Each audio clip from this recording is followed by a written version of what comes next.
Oke, selamat siang Mesra Didik. Assalamualaikum warahmatullahi wabarakatuh. Waalaikumsalam Waalaikumsalam. warahmatullahi wabarakatuh. Oke, terima kasih telah hadir di pertemuan pada kali ini. Tetap jaga kesehatan dan di rumah saja selama masa PPKM kali ini. Pada pertemuan kali ini, kita akan membahas mengenai bab Indonesia sebagai poros maritim dunia. Ada yang masih ingat kemarin kita membahas tentang apa? Oke, kemarin kita membahas mengenai karakteristik daratan dan juga lautan yang ada di Indonesia. Silahkan disiapkan untuk peralatan tulisnya. Kita akan segera masuk ke dalam materi. Sebelum kita memulai pembelajaran, marilah kita berdoa menurut agama dan kepercayaan masing-masing. Berdoa bisa dipimpin ketua kelas, Prayuda. Untuk doa bisa dipimpin. Silahkan dipimpin. Ya, sebelum kegiatan belajar, mari kita berdoa. Berdoa mulai.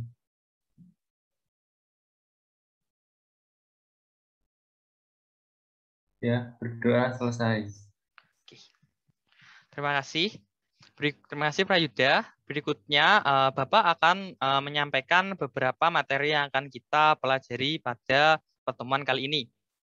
Bapak akan share materinya. Bapak izin share PPT. Share.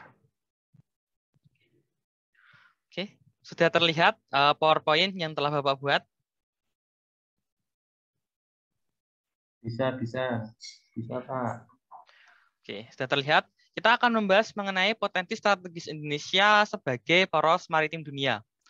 Pada awal ini, Bapak akan langsung masuk ke dalam kompetensi dasar atau indikator apa saja yang akan kita pelajari pada pertemuan kali ini. Untuk apa saja yang kita pelajari pada pertemuan kali ini, yang pertama kita akan menganalisis letak, luas, dan juga batas wilayah Indonesia. Dua, menganalisis potensi dan pengelolaan sumber daya alam laut Indonesia. Dan juga yang ketiga, kita akan membahas mengenai menganalisis kondisi wilayah dan potensi strategis Indonesia sebagai poros maritim dunia. Untuk tujuan pembelajaran pada kali ini, kita akan berfokus mengenai mengetahui dan memahami letak, luas, dan juga batas wilayah Indonesia, mengetahui dan memahami potensi dan pengelolaan sumber daya laut di Indonesia, dan juga mengetahui dan memahami kondisi wilayah dan potensi strategis Indonesia sebagai poros maritim dunia. Tuh, oke. Berikutnya, Bapak akan menampilkan beberapa foto mengenai beberapa destinasi pariwisata yang ada di Indonesia. Kalau kalian pernah ke destinasi ini, silakan kalian bilang pernah. Kalau memang belum, bilang saja belum. Oke. Yang pertama ada yang pernah ke Pantai Kuta Bali waktu SMA? Yang pernah?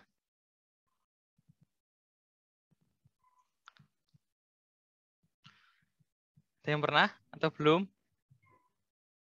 Ya, pernah. Pernah. Pernah. Pernah ya, ada beberapa yang pernah ya. Berikutnya ada Pantai Parangtritis. Ya, Berikutnya Pantai Parangtritis, ada yang sudah pernah ke Pantai Parangtritis? Ya, saya ya, sudah, pernah. Pak. Oh ya. Ya. Oke. Berikutnya ada Pantai Raja Ampat. Pasti belum pernah ini. Apa ada yang sudah pernah ke Pantai Raja Ampat? Belum pernah, Pak. Jauh. Iya. Pantai Raja Ampat memang jauh. Sekalian masih PPKM, tetap di rumah saja untuk kali ini gitu. Oke. Berikutnya kita akan langsung masuk ke dalam materi. Oke, untuk pembahasannya pada materi ini kita akan membahas yang pertama itu letak wilayah Indonesia. Kita akan membahas 4 pokok bahasan, yaitu yang pertama letak astronomis, letak relatif, dan juga luas wilayah Indonesia, dan juga batas teritorial Indonesia. Kita mulai yang pertama, yaitu letak astronomis. Secara umum, letak astronomis Indonesia dapat diartikan sebagai letak wilayah secara tepat berdasarkan kedudukan garis lintang dan juga bujur secara astronomis wilayah Indonesia berada di 6 derajat lintang utara sampai 11 derajat lintang selatan dan juga 95 bujur timur sampai dengan 141 bujur timur. Letak astronomis Indonesia ini disebut juga sebagai letak absolut gitu. Bisa kita ketahui di sini letak astronomis Indonesia yang berada di daerah ini kita bisa ketahui 95 bujur timur sampai 141 bujur timur dan juga 111 lintang selatan sampai 6 lintang utara. Itu. Oke. Letak astronomis ini memiliki banyak dampak bagi negara Indonesia. Yang pertama yaitu letak lintang ini menyebabkan Indonesia memiliki iklim tropis gitu. Seperti yang kita ketahui, Indonesia hanya memiliki 2 musim, yaitu musim hujan dan juga musim kemarau. Itu salah satu ciri dari iklim tropis.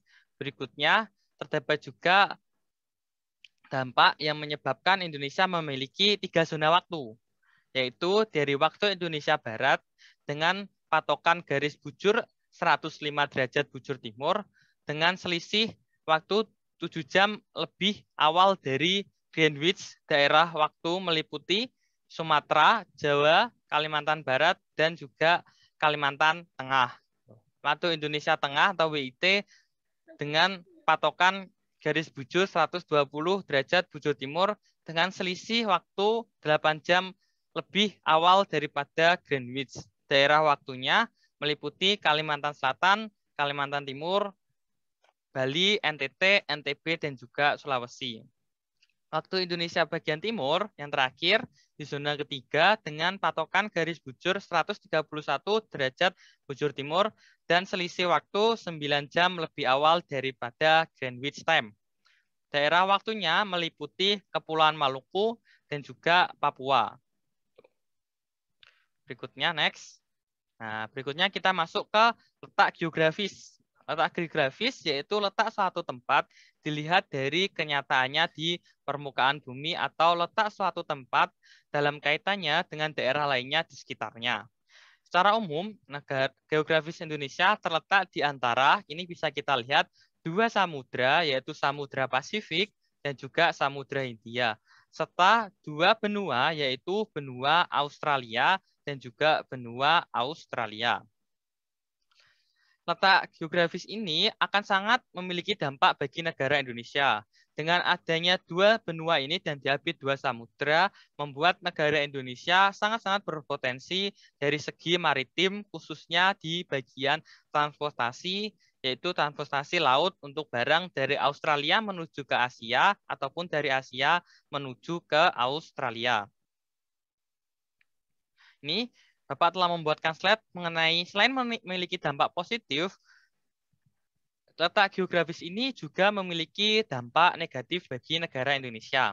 Salah satu dampak negatifnya yaitu persaingan global yang cukup sulit dikendalikan karena Indonesia berada di antara 2 benua dan 2 samudra, membuat negara Indonesia ini diapit oleh negara-negara besar, membuat persaingan antar negara di bidang ekonomi maupun pendidikan menjadi lebih tinggi. Berikutnya ada eksploitasi sumber daya alam Indonesia secara besar-besaran. Nah, karena posisi Indonesia yang strategis dan memiliki banyak sekali sumber daya alam, membuat negara-negara lain ingin ke Indonesia untuk mengeruk ataupun mengambil beberapa sumber daya alam yang ada di Indonesia. Yang ketiga itu munculnya pasar-pasar gelap sebagai akibat jalur perdagangan lintas internasional. Seperti Bapak katakan tadi, bahwa Indonesia ini berada di tengah-tengah dari beberapa samudra dan juga benua, yang membuat negara Indonesia ini secara umum akan banyak diapit oleh perdagangan dari berbagai negara. Sebelum Bapak lanjut ke letak geologis, apakah PPT-nya masih terlihat? Masih terlihat? PPT-nya masih terlihat? Masih, Pak. Masih, oke. Ada yang mau ditanyakan atau Bapak lanjut dulu? Oke, Bapak lanjut dulu ya. Oke, untuk letak geologis. Letak geologis Indonesia yaitu negaranya berada di Ring of Fire itu, berada di Ring of Fire artinya negara Indonesia ini banyak dilewati oleh beberapa lempeng, yaitu antara lainnya ada lempeng Indo-Australia, lempeng Eurasia, dan juga lempeng Pasifik.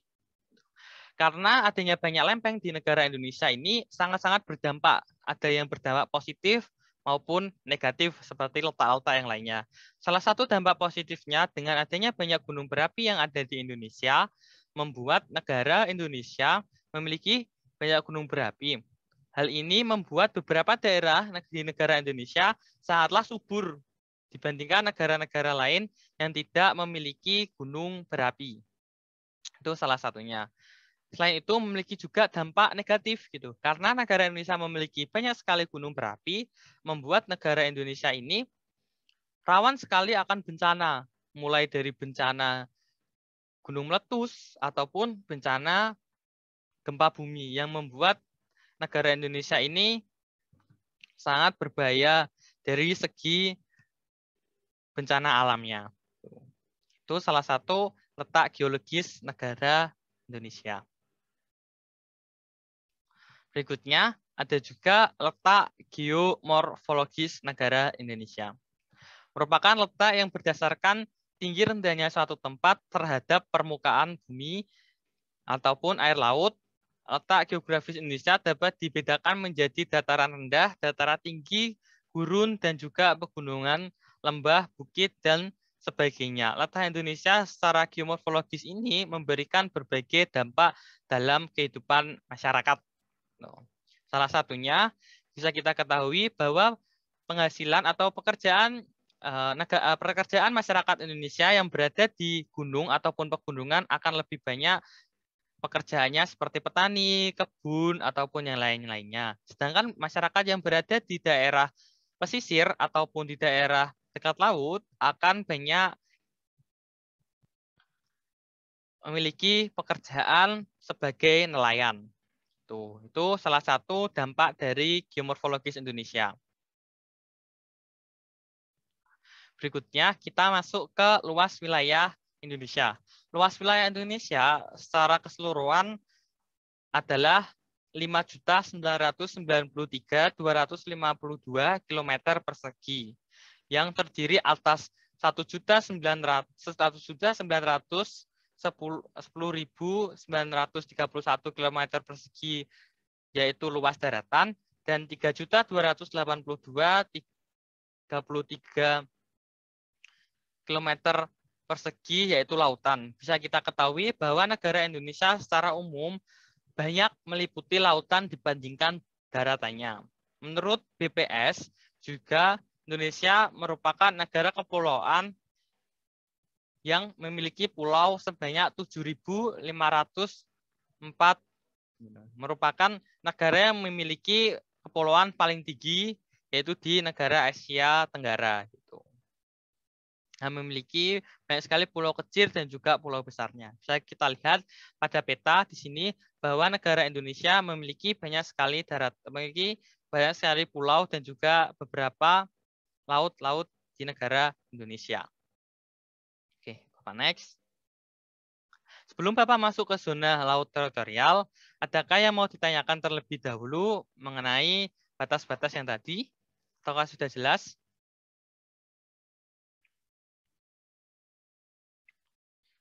Oke. Kalau sudah jelas, Bapak lanjut lagi. Kita akan masuk ke zona laut teritorial. Batas laut teritorial ialah garis khayal yang berjarak 12 mil laut dari garis dasar ke arah laut lepas. Jika ada dua negara atau lebih menguasai suatu lautan, sedangkan lebar lautan itu kurang dari 12 mil laut, maka garis teritorial ditarik berdasarkan kedua negara tersebut dibagi dua. Itu merupakan untuk menentukan zona laut teritorial. Kita bisa ketahui bahwa negara Indonesia berbatasan dengan banyak sekali laut teritorial dari beberapa negara, yaitu 10 negara dari negara Singapura, Malaysia, Thailand, India, sampai ke benua seberang kita yaitu Australia. Itu merupakan beberapa zona teritorial yang berbatasan langsung dengan negara Indonesia. Nah, berikutnya kita masuk ke zona ekonomi eksklusif. Berbeda dengan zona teritorial, kalau zona ekonomi eksklusif ini adalah jalur laut sebesar 200 mil laut ke arah laut terbuka diukur dari garis dasar di dalam zona ekonomi eksklusif Indonesia. Mendapat kesempatan pertama dalam memanfaatkan sumber daya alam. Ini artinya zona ekonomi eksklusif ini bisa dikelola oleh negara mulai dari diambil sumber daya alamnya, dari laut, maupun beberapa yang ada di dalam bumi, seperti gas bumi, minyak bumi, ataupun yang lainnya. Ini pasti di negara Indonesia masih belum banyak dimanfaatkan karena pengelolaannya yang masih kurang. Akan kita bahas nanti ketika masuk ke potensi negara Indonesia sebagai negara poros maritim dunia. Berikutnya kita akan masuk ke potensi dan pengelolaan sumber daya laut di Indonesia. Oke, sebelum Bapak masuk ke pengertian potensi sumber daya laut Indonesia, adakah yang mau ditanyakan? Oke, kalau masih belum ada yang mau ditanyakan, Bapak lanjut ke pengertian potensi sumber daya laut Indonesia. Kita stop sharing dulu. Oke. Berikutnya, Bapak akan langsung mengeser mengenai potensi-potensi beberapa sumber daya yang ada di Indonesia.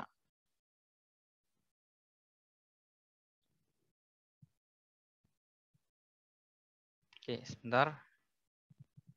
Bapak akan mengenai beberapa potensi-potensi yang ada di negara Indonesia. Oke, sudah terlihat ya PPT-nya?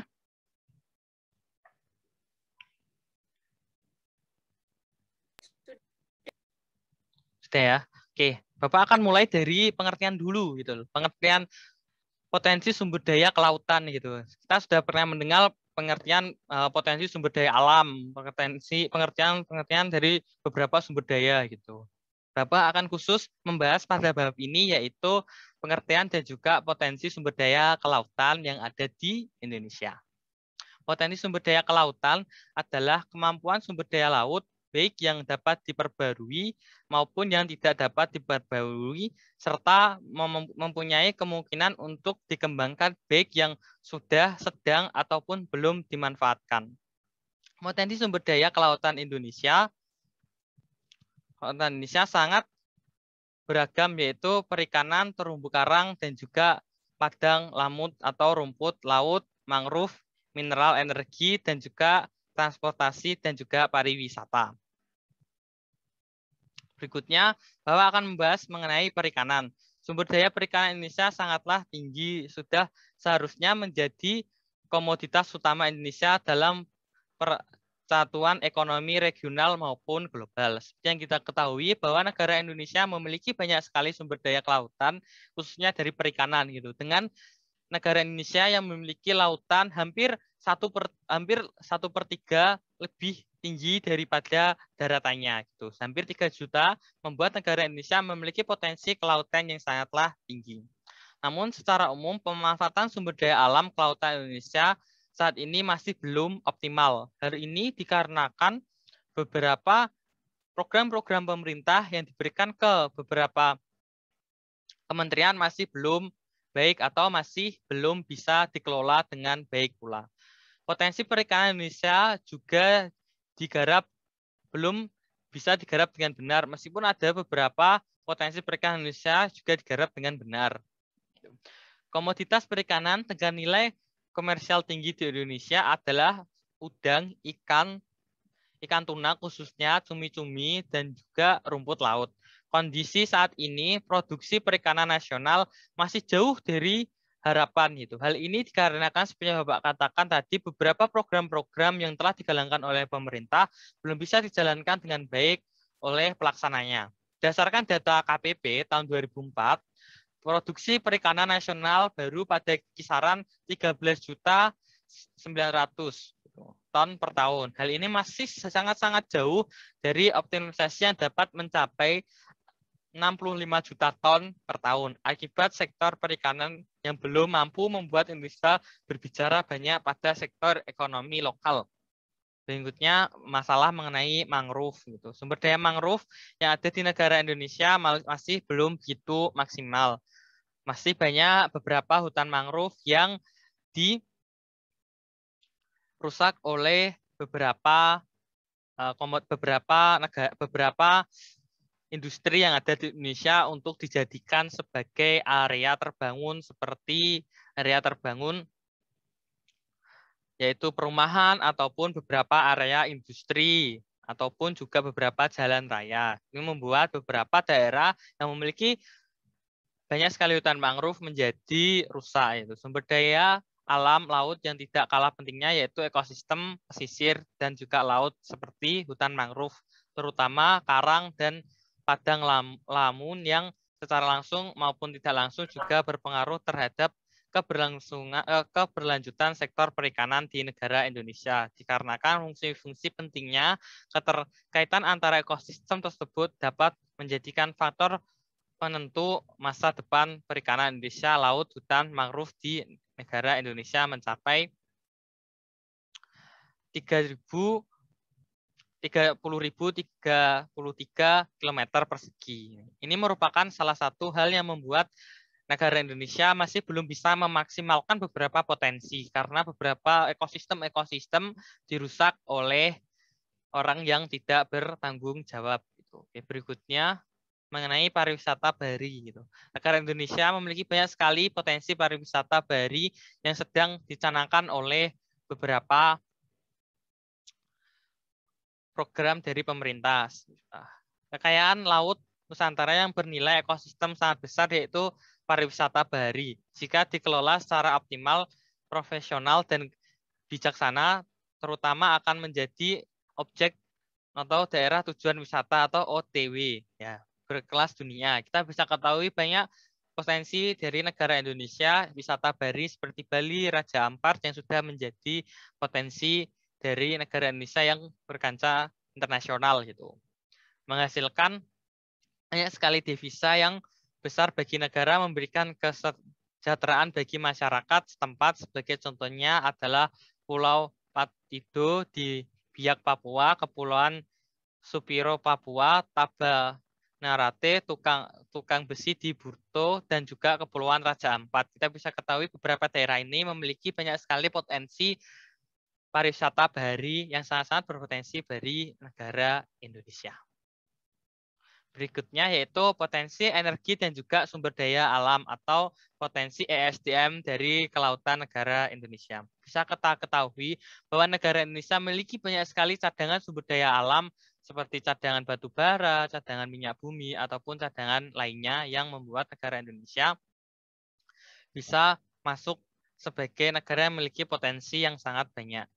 Itu untuk kondisi oceanografi dari potensi sumber daya alam. Kondisi oceanografi perairan Indonesia yang meliputi arus gelombang, pasang, surut, dan juga suhu menyimpan potensi energi terbarukan yang sangat tinggi, berkelanjutan, dan juga ramah lingkungan. Energi laut ini merupakan sumber daya energi masa depan Indonesia dan pemerintah perlu serius menggarap sektor energi laut terbarukan untuk melebatkan ketergantungan pada energi bahan bakar fosil yang jumlahnya semakin menipis. Optimalisasi energi terbarukan merupakan solusi pemenuhan dan pemerataan kebutuhan energi nasional yang saat ini masih menjadi salah satu isu utama dari pembangunan nasional. Kita bisa ketahui bahwa dengan negara Indonesia memiliki panjang garis pantai terpanjang di dunia, membuat negara Indonesia ini memiliki potensi sumber daya terbarukan yaitu energi gelombang laut yang sangat tinggi yang bisa dimanfaatkan oleh negara Indonesia untuk beberapa sektor ekonomi. Itu berikutnya yaitu transportasi. Ini merupakan salah satu potensi yang sangat besar bagi negara Indonesia sebagai negara yang diapit oleh dua benua dan juga dua samudra yang membuat negara Indonesia ini memiliki banyak sekali jalur perdagangan dari beberapa negara, yaitu dari Australia menuju ke Asia ataupun sebaliknya dari Asia menuju ke Australia. Bisa kita ketahui, laut sebagai media transportasi mempunyai peran yang sangat besar sebagai jalan raya navigasi laut, baik armada, perniagaan, mobilitas manusia, maupun armada angkatan laut di sektor transportasi wilayah laut Indonesia. Tidak saja berfungsi untuk menghubungkan seluruh kepulauan, namun juga melayani angkutan laut logistik internasional yang meliputi alur laut kepulauan Indonesia, menggambarkan potensi pemanfaatan wilayah laut Indonesia cukup tinggi, mengingat perkembangan aktivitas ekonomi perdagangan khususnya di wilayah ekonomi Afrika dan juga Asia Pasifik yang tinggi lagi mengenal batas negara sehingga menyebabkan tingginya kebutuhan transportasi mendukung rantai pasokan global. Ini merupakan salah satu peran Indonesia untuk mengembangkan potensi-potensi dari negara Indonesia sebagai tempat jalur perdagangan negara Indonesia. Sebelum berikutnya yaitu mengenai potensi dan juga pengelolaan sumber daya laut Indonesia, beberapa program dari negara Indonesia. Ada yang mau ditanyakan mengenai potensi negara Indonesia? Ataukah masih bingung atau mau menanyakan bagaimanakah potensinya? Ada yang mau menanyakan? Apakah sudah jelas? Bisa dijawab. Apakah sudah jelas? Jelas, Pak. Jelas. Oke, jelas ya. Tadi beberapa potensi di daerah kalian pasti juga memiliki beberapa potensi-potensi dari negara Indonesia tersendiri. Itu yang bisa kalian manfaatkan dan juga bisa kalian kelola. Kita masuk ke bahasan utama dari pertemuan kali ini, yaitu potensi dan juga pengelolaan sumber daya laut di negara Indonesia. Secara umum, Bapak Presiden Joko Widodo telah memberikan beberapa hal-hal, khususnya 5 pilar sebagai salah satu tujuan negara Indonesia untuk mencapai sebuah negara yang menjadi poros maritim dunia. Memiliki beberapa program. Salah satunya yaitu program tol laut atau yang biasa kita kenal dengan jalur perdagangan tol laut Indonesia. Secara umum, negara Indonesia yang telah dibuat oleh Bapak Presiden memiliki beberapa hal yang membuat negara Indonesia bisa menjadi poros maritim dunia. Memiliki 5 pilar, salah satunya Bapak akan mulai dari yang pertama, yaitu mengembalikan budaya maritim. Gitu. Dengan negara Indonesia dulu merupakan salah satu negara maritim yang besar, bahkan disebut sebagai negara maritim terbesar di dunia sejak dari abad kerajaan sampai sekarang. Sampai sekarang untuk budaya maritim ini lambat laut menghilang. Itu untuk kebudayaan maritim negara Indonesia. Berikutnya adalah ketahanan pangan melalui pengelolaan sumber daya maritim. Terus, sumber daya maritim ini ketahanan pangannya bisa melalui tadi yaitu melalui jalur perikanan, bahwa negara Indonesia ini memiliki banyak sekali sumber daya perikanan sampai 65 juta ton setiap tahunnya bisa dihasilkan oleh negara Indonesia. Itu yang ketiga yaitu infrastruktur, itu melalui beberapa ini bisa kita ketahui melalui beberapa armada dan juga beberapa pelabuhan yang telah dibuat oleh negara Indonesia untuk mencapai tol laut. Kita bisa lihat di gambar ini, tol laut negara Indonesia memiliki banyak sekali pelabuhan yang bisa membuat negara Indonesia menjadi negara poros maritim dunia. Dan kelima, penjaminan pertahanan dan keamanan. Dari pertahanan keamanan melalui TNI yang memiliki TNI AL khusus menjaga kelautan negara Indonesia. Dari kelima pilar itu, perhatian maritim dapat kita ketahui bahwa negara Indonesia melalui Presiden Jokowi ini banyak memusatkan pekerjaan pada poros maritim Indonesia sebagai negara poros maritim dunia. Itu untuk strategi Indonesia sebagai poros maritim dunia. Berikutnya yaitu implementasinya. Implementasi tol laut dari negara Indonesia. Implementasi program tol laut di kawasan Indonesia Timur (KIT) akan menjadi jalan untuk mewujudkan konektivitas, kecepatan, dan kesetaraan sekaligus pemerataan pembangunan. Karena itu tanggung jawab pemerintah melalui Kementerian Maritim dan Sumber Daya bersama kementerian di bawahnya, koordinasi Kemenkoan Maritim sudah dapat mengimplementasikan program tol laut. Tapi secara umum bisa kita lihat bahwa program tol laut ini belum bisa diimplementasikan secara penuh untuk negara Indonesia. Bukan hanya pendukung kontraktivitas dan juga kesetaraan antar pulau, tetapi akan menjadi pendukung pertumbuhan ekonomi nasional sebab dengan implementasi tol laut diharapkan mampu memberikan perubahan perekonomian nasional khususnya di kawasan Indonesia. Dan 12 titik pelabuhan yang sudah direncanakan oleh negara Indonesia dan memiliki 5 titik pelabuhan besar membuat pengimplementasian tol laut ini bisa dilakukan dengan lebih baik bagi negara Indonesia. Itu untuk potensi strategis negara Indonesia sebagai kawasan poros maritim dunia. Berikutnya, posisi strategis negara Indonesia sebagai poros maritim dunia. Implementasi program tol laut di kawasan Indonesia Timur akan menjadi mewujudkan konversi kecepatan, kesetaraan, sekaligus pemerataan pembangunan di Indonesia. Dengan adanya tol laut ini, kita lihat dengan adanya transportasi ini bisa membuat beberapa daerah yang ada di daerah timur membuat bisa dihubungkan dengan lebih baik lagi dan juga lebih sempurna lagi. Yang bisa membuat kesejahteraan negara Indonesia tidak hanya berpusat pada pulau-pulau Jawa, tetapi juga bisa menyebar ke daerah Papua ataupun daerah-daerah lainnya. Merupakan salah satu potensi dari negara Indonesia yang bisa kita ketahui sebagai poros maritim dunia. Itu poros maritim dunia.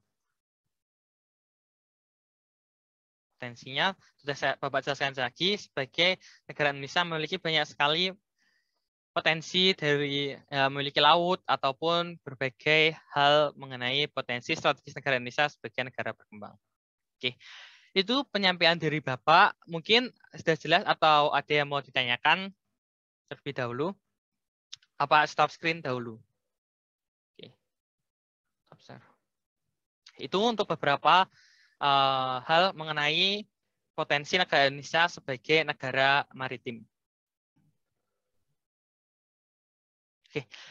Tadi telah Bapak jelaskan dari letak, luas, dan juga beberapa potensi negara Indonesia, serta beberapa program dari pemerintah Joko Widodo untuk mencapai negara Indonesia sebagai negara poros maritim dunia. Berikutnya, adakah yang masih bingung atau mau ditanyakan? Mungkin? Ya Pak, saya izin bertanya, yaitu bagaimana cara memaksimalkan potensi wisata di Indonesia selain di sektor transportasi. Oke. Untuk meningkatkan potensi pariwisata, banyak hal yang telah dilakukan oleh negara Indonesia. Selain itu, melalui dengan promosi-promosi ke negara-negara lain, melalui expo-expo yang telah dilakukan, ataupun melalui beberapa program-program yang digelarkan melalui sosial media, web pemerintah, ataupun melalui beberapa kedutaan-kedutaan di negara lain, agar negara Indonesia bisa menjadi negara sebagai poros maritim dunia melalui hal-hal tersebut. Itu negara Indonesia itu tadi beberapa sudah jelas, Pak Rida? Ya, jelas Pak. Oke, sudah jelas. Oke, kita sudah sampai di akhir kita sudah sampai di akhir pertemuan. Oke, sampai di akhir pertemuan. Kita telah membahas mengenai luas daratan dan juga beberapa hal lain tadi. Nah, berikutnya, adakah yang bisa merangkum mengenai hal-hal apa saja yang telah kita bahas tadi? Mungkin ada yang bisa merangkumnya? Saya, Pak. Oh, oke. Zahra bisa merangkum mengenai apa saja yang telah kita pelajari tadi. Jadi, berdasarkan penjelasan yang Bapak jelaskan tadi, kita sudah membahas tentang batas, luas, potensi negara Indonesia, serta program pemerintah mencapai Indonesia sebagai poros maritim dunia. Begitu, Pak. Oke. Sangat bagus. Sangat bagus. Zahra telah menyampaikan mengenai materi yang telah disampaikan mengenai hal-hal yang tadi. Gitu. Kita telah mencapai ujung pertemuan. Sebelum Bapak menutup dari pertemuan kali ini, mungkin Prayuda bisa memimpin doa penutup dari pertemuan kali ini.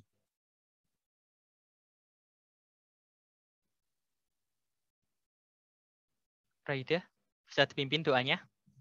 Ya, sebelum pelajaran selesai, kita bisa menutupnya dengan berdoa bersama-sama sesuai agama masing-masing. Berdoa mulai.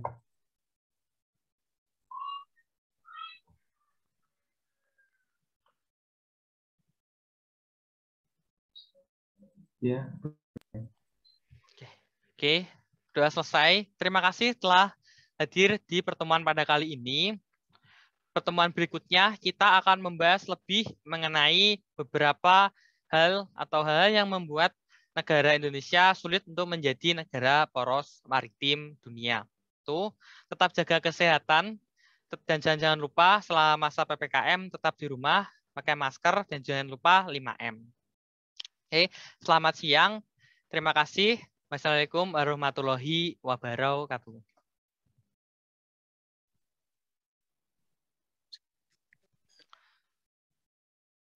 Waalaikumsalam. Oke, terima kasih. Bapak akhiri.